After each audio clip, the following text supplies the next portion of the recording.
good morning. Welcome back to the Museum of Cornish Life here in Helston. For today's Museum Makes, I'm going to be showing you how to make some pasta necklaces. So we're going to do necklaces today because for our Museum Makes and collections tours this month, we're having a very fashionable February and we're thinking about fashion and looking at the costume collection that we house here at the museum. So for as long as people have been wearing clothes, we've also been making jewellery. Did you know that some of the oldest jewellery that archaeologists have found is around about 100,000 years old? It's made out of shell and fashioned into beads and comes from the Paleolithic area and the Stone Age. So throughout history, all around the world, people have been making jewellery out of things that they had to hand. So with that in mind, I'm going to make some pasta necklaces using things that I found around the house and in the kitchen cupboards. So to make our pasta necklaces, you will need some pasta. Now you can get all sorts of different shapes, but the thing to remember is it just has to have a hole through the middle. And you will also need some bits and bobs to decorate your pasta. So I've got some paint here, and I've also got some glue and sticky bits like glitter. And you will also need some string. So this is just some string that I had left over after I did my Christmas wrapping. So the first thing you need to do when you're making your pasta necklaces is take your pasta and decorate it however you would like. I've got a few examples here that I've done earlier. So with these ones here, the red ones, I painted those using acrylic paints.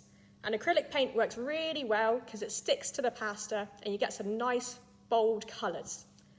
If you don't have acrylic paint, I also tried with some watercolour paint, which is these ones, and they look really well as well.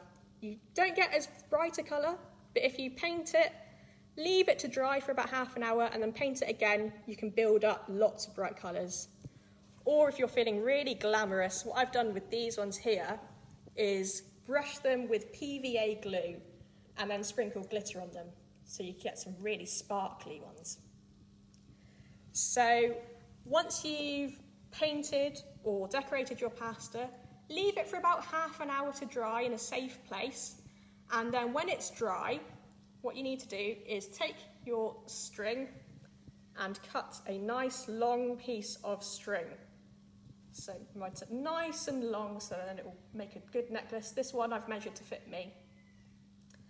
And what I'll do is just take some pasta and start to feed it onto the string. So it can be a bit tricky. That one's worked really well. Sometimes I find it quite difficult to put on. So if that happens, what I can do is get a pencil and that helps to feed it through.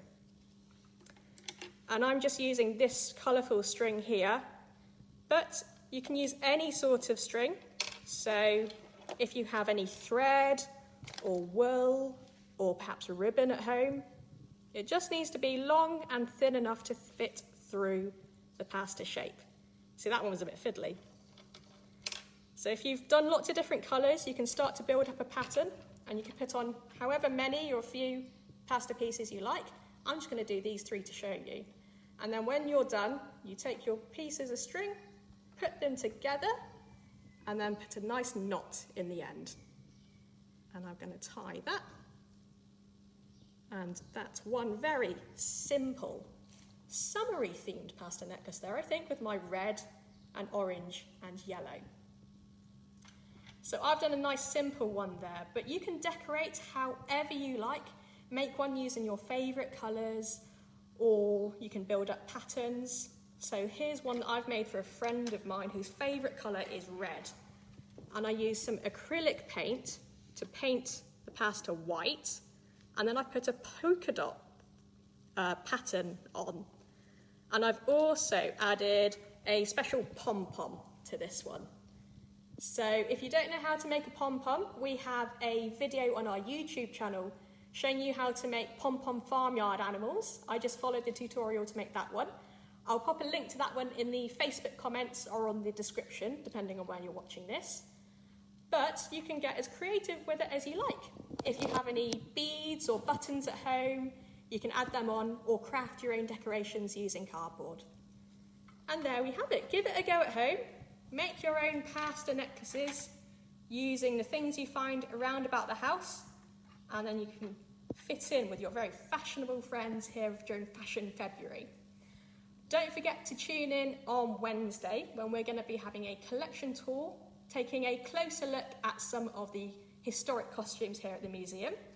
Or otherwise, I'll be back again next Monday where I'm going to be having a look at how to make fans. I'll see you then.